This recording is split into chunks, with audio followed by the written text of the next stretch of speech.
Hi friends, இன்றைக்கி இந்த வீடியோவில் குழம்பு மிளகாத்தூள் எப்படி பண்ணலான்னு பார்க்கலாம். இந்த குழம்பு மிளகாத்தூளை நீங்கள் சிக்கன் குழம்பு, மட்டன் குழம்பு, குருமா, காரக்குழம்பு, வத்த குழம்பு எல்லாத்துக்குமே யூஸ் பண்ணிக்கலாம். வாங்க வீடியோக்குள்ளே போகலாம். குழம்பு மிளகாத்தூள் பண்ண நான் இன்றைக்கி 600 கிராம் இந்த நீட்டமான காஞ்ச மிளகாய் எடுத்திருக்கேன். காம்பெல்லாம் அடுத்து எடுக்கும்போது அதோட வெயிட் கம்மியாகும், அதனால் 600 கிராமாக எடுத்திருக்கேன். கூடவே கலருக்காக 100 கிராம் காஷ்மீரி மிளகாய் எடுத்திருக்கேன். இந்த வெயிலில் நல்லா காய வச்சுக்கோங்க. கருவேப்பிலையும் ஒரு 2 கைப்பிடி நிறைய எடுத்துக்கோங்க.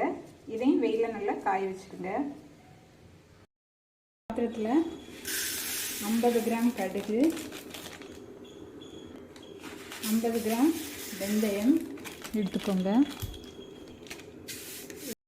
இன்னொரு பாத்திரத்தில் 50 கிராம் நல்ல மிளகு, 50 கிராம் ஜீரகம், 25 கிராம் சோம்பு எடுத்துக்கோங்க, பெருஞ்சீரகம். இன்னொரு பாத்திரத்தில் 4 டேபிள் ஸ்பூன் கடலைப்பருப்பு. கடலைப்பருப்பு வந்து குழம்புக்கு திக்னஸ் கொடுக்கும், அதுக்காக தான் கடலைப்பருப்பு சேர்க்குறோம். 100 கிராம் விராலி மஞ்சள் எடுத்துக்கோங்க. விராலி மஞ்சள் நீட்டு கடையில் கேட்டால் கிடைக்கும். முகத்துக்கு போட மஞ்சள் கிடையாது, இந்த மஞ்சள் தான். இன்னொரு பாத்திரத்தில் 1/2 கிலோ மல்லி எடுத்துக்கோங்க.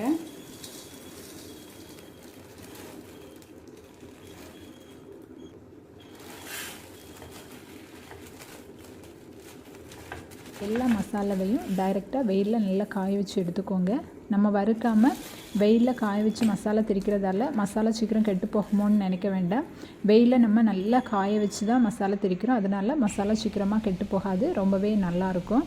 நீங்கள் அந்த மல்லியெல்லாம் உடச்சி பார்க்கும்போது நல்ல சவுண்டோடு உடப்படும். அந்த அளவுக்கு நல்ல நீங்கள் வெயிலில் காய வச்சு எடுத்துக்கோங்க. நீங்கள் மசாலா திரிக்க கொடுக்கும்போது கொஞ்சமும் ஈரப்பதம் இல்லாத 1 டேபிள் ஸ்பூன் கல்லுப்பு சேர்த்து திரிச்சிக்கோங்க. அப்போ அந்த மசாலாவோட கலரும் ஃப்ளேவரும் எவ்வளோ நாள் ஆனாலும் மாறாமல் இருக்கும். திரிச்சிட்டு வந்த மசாலாவை நல்லா இந்த மாதிரி ஆற விட்டுருங்க. கொஞ்சமும் சூடு இருக்கக்கூடாது, இல்லைன்னா நீர் கோர்த்துரும். ஆறுனதுக்கு அப்புறமா எந்த பாக்ஸில் ஸ்டோர் பண்ணணுமோ அதில் ஸ்டோர் பண்ணிக்கோங்க. நீங்களும் ட்ரை பண்ணிவிட்டு கமெண்ட் பண்ண மறக்காதீங்க. நம்ம சேனலையும் சப்ஸ்கிரைப் பண்ணி சப்போர்ட் பண்ணுங்கள். தேங்க்ஸ் ஃபார் வாட்சிங்.